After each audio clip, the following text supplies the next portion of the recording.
Hi! Soybeans பண்ணு போட்டு பிரியாணி தான் செஞ்சிருந்தேன். கொஞ்சமாக உருளைக்கிழங்கு, அப்புறம் குக்கர் வச்சு எண்ணெய் கொஞ்சமாட்டு ஒரு ஸ்பூன் நெய் நான் வாங்கினேன். நானே ஆடை எடுத்து வச்சேன்னு சொன்னேன்ல, அந்த நெய் தான் விட்டு நல்லா வாசனையாக இருக்கும்.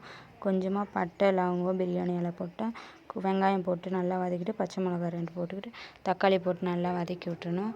வதக்கிட்டு இஞ்சி பூண்டு பேஸ்ட்டு கொஞ்சமாக போட்டுக்கிட்டு, 1 ஸ்பூன் தனி மிளகாய்த்தூள், 1 ஸ்பூன் கரம் மசாலா, 1 ஸ்பூன் மல்லித்தூள் போட்டுக்கணும்.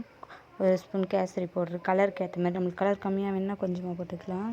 போட்டு புதினா தழை, கொத்தமல்லி தழை தான் என்கிட்ட இல்லை, அதனால் அதை நான் போடல. நீங்கள் இருந்தால் போட்டுக்கோங்க. அப்புறம் இந்த மசாலாவை பச்சை வாடை போகிற வரைக்கும் நல்லா வதக்கி விட்டு, சோயாபீன்ஸ் அதிலே போட்டு அந்த மசாலா எல்லாம் சோயாபீன்ஸில் இறங்கிடும், டேஸ்ட் நல்லாயிருக்கும். அதனால் அதை வதக்கி விட்டு இந்த வாழைக்கால 2 கிளாஸ் தான் அரிசி போட்டேன். 2 கிளாஸ் அரிசிக்கு 4 கிளாஸ் தண்ணி ஊற்றிக்கணும். தண்ணி ஊற்றிட்டு உப்புலாம் டேஸ்ட்டு பார்க்க முடியாது, ஏன்னா சாமிக்கு படைக்கிறது. உப்பு ஏறினே நானே பார்த்து போட்டுக்கிட்டேன்.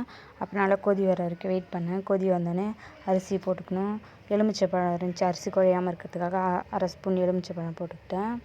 போட்டுட்டு ஒரு மூடி போட்டு மூடிட்டு, நொய்யின்றதுனால 2 விசில் தான் விட்டேன். அரிசியாக இருந்தால் 3 விசில் விடுங்க.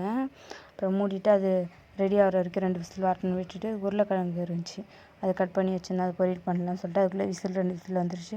அப்புறம் உருளைக்கிழங்கு பொரியல் பண்ணி ஒரு வானலில் எண்ணெய் விட்டு ரவுண்டு கடுகு போட்டு உருளைக்கிழங்கு போட்டு உப்பு ரவுண்டு போட்டு 10 மினிட்ஸ் மூடி வச்சாலே போதும். தண்ணிலாம் ஊற்ற தேவையில்ல, அப்படியே அதிலே ரெடி ஆகிடும். அதுக்குள்ளே அப்புறம் பூ 2 கவர் வாங்கியிருந்தேன் 40 ரூபாய்க்கு. அது பழைய பூலாம் எடுத்துகிட்டு சாமி போட பூ போடலான்ட்டு, புது பூ போடலான்ட்டு ரெடி பண்ணி, அப்புறம் விளக்குக்கெலாம் கட்டி தான் போடணுன்றதுக்காக கொஞ்சமாக உட்காந்து கட்டினேன் பூ. ஆனால் கலர்லாம் அழகாக இருந்துச்சு, பூ நல்லா பெருசாக இருந்துச்சு. சாண்டில் கலரில் இருந்துச்சு, எல்லோ கலரு, அப்புறம் பிங்க் கலர், எல்லா கலர் இருந்துச்சு, நல்லா இருந்துச்சு. அப்புறம் சாமிக்கெலாம் பூலாம் போட்டுட்டு அப்புறம் படைக்கலாம்னு சொல்லிட்டு உருளைக்கிழங்கு போய் பார்த்தேன். 10 மினிட்ஸ் அதுக்குள்ளே சாமிக்கு இதெல்லாம் வேலையை முடிச்சுட்டு போய் பார்த்தேன். உருளைக்கிழங்கு ரெடி ஆகிடுச்சு. அப்புறம் அதில் ரவுண்ட் மிளகாத்தூள் போட்டு நல்லா எண்ணெயிலே நல்லா பிரிஞ்சு வந்துடும் அது. அப்புறம் ரெடி ஆகிடுச்சுன்னா அப்புறம் பிளேட்டில் வச்சு சாமிக்கு போய் வச்சு படைச்சிட்டு அப்புறம் நாங்கள் சாப்பிட்டோம். பாய்! நெக்ஸ்ட் வீடியோவில் பார்க்கலாம்.